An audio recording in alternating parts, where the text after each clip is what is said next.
السلام عليكم يا شباب. اليوم راح اعمل لكم اقوى وراح اشرح لكم كيف تجيبوا الملايين والملايير تبع المشاهدات والاشتراكات واللايكات بهذه القنوات المبتدئين. فهذه راح اعطيكم اقوى شروحات واقوى سلسلات، واليوم راح اعطيكم اكثر من 10 اساليب وثغرة لكي تاخذ الكثير والملايين من المشاهدات. فخليك شاهد الفيديو للاخير. واخيرا اليوم راح اعطيكم اقوى طريقه التي اجيب بها كثير من المشاهدات التي وصلت تقريبا الى فيديوهاتي الى 1,000,000 مشاهده، 2 مليون، كثير من الملايين من المشاهدات. فاليوم راح اوريك كيف تعمل تعمل مثلي وراح تصير مليونير وملايير تبع المشاهدات بقناتك. وراح اوريكم كثير من الاخطاء التي تسووها خصوصا للقنوات المبتدئين. فهاد الاخطاء اذا صلحتوها راح تصير عندكم كثير من المشاهدات وكثير من الاشتراكات وكثير من اللايكات. خليكم مع الفيديو، والاخير راح اعطيكم اقوى نصيحه التي راح تكون في اخر الفيديو. فاول نصيحه عليك ان تعمل هاشتاغ التي تكون مناسبه مع فيديو تبعك. يعني لما تعمل هاشتاغ على الفيديو تبعك اعمل هاشتاغات متعلقه بتبعك. اذا كنت تعمل فيديوهات قصيره اعمل خصوصا هاشتاغ تبع الشورتس وشيء كمان يكون متعلق بقناتك. فهذه راح تعمل لك كثير فرق، خصوصا بالقنوات المبتدئين. راح تعمل لك فرق كبير كبير كبير جدا في شرح المواصفات، وهذا راح تلاحظ ان يوجد فرق كبير بالمواصفات. الثغرة الثانية عليك ان تكرر نفس المحتوى، لا تغير في المحتوى.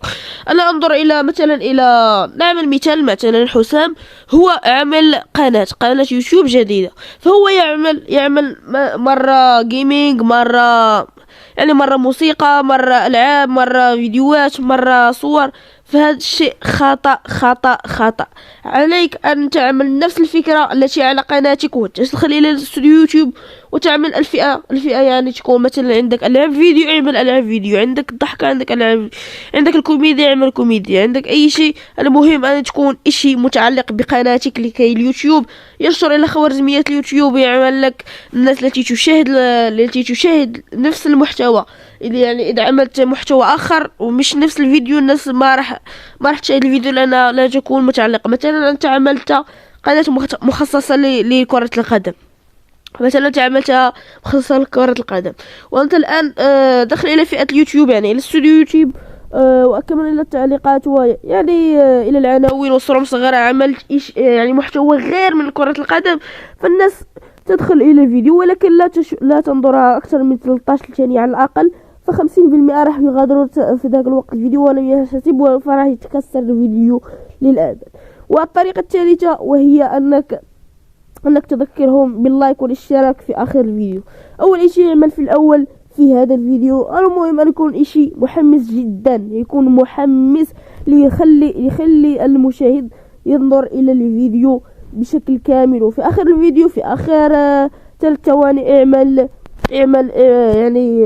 لا تنسى عمل لايك واشتراك. كما تعرفوا أن يعملوا كثير من المحتويات المشهورة، منهم أبو فلة، منهم كثير من المحتوى مستر بيست، والكل يقول لك اعمل اشتراك اللايك، لأن ممكن أن ينسى المشاهد اللايك والاشتراك، رغم أنه هو يريد ممكن يكون يعجب الفيديو، ولكن هو يكون نسى المحتوى تبعك ولم يعمل اللايك والاشتراك. فلهذا أنصح الكثير من القنوات المبتدئة أن تذكر الناس التي تشاهد الفيديو باللايك والاشتراك وعمل الجرس في آخر الفيديو، مو في الأول. لأن إذا عملت في الأول فما راح الناس تشاهد الفيديو. طلبت منهم أن يعملوا اشتراك ولايك في أول فيديو، فما راح يكملوا الفيديو أبدا إلى الأخير. عليك تعملوا إشي محمس جدا الذي يخليهم أن يعملوا لك لايك واشتراك في القنوات.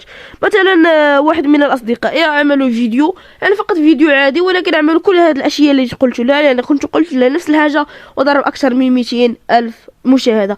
لهذا تنظروا إلى قنوات جديدة وما تتكثر حتى شهر وتجيب كثير من المشاهدات.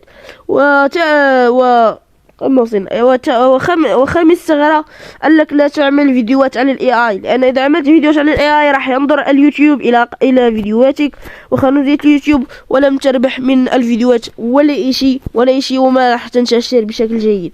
فعليك فقط أن تعمل صورة مصغرة يعني ChatGPT وتطبيقات الذكاء الاصطناعي الأخرى، فهذه التي تعطيك الكثير من المشاهدات والكثير من التعليقات والاشتراكات التي تحفز المشاهدين أن ينظروا إلى قناتك، خصوصا إلى الفيديوهات الشورتس. تحتاج كثير إلى الصورة مصغرة، لأنها واحدة من أهم الأشياء التي تكون في الفيديوهات القصيرة. لهذا نرى كثير من المشتركين والمشاهدات ينظروا الفيديو.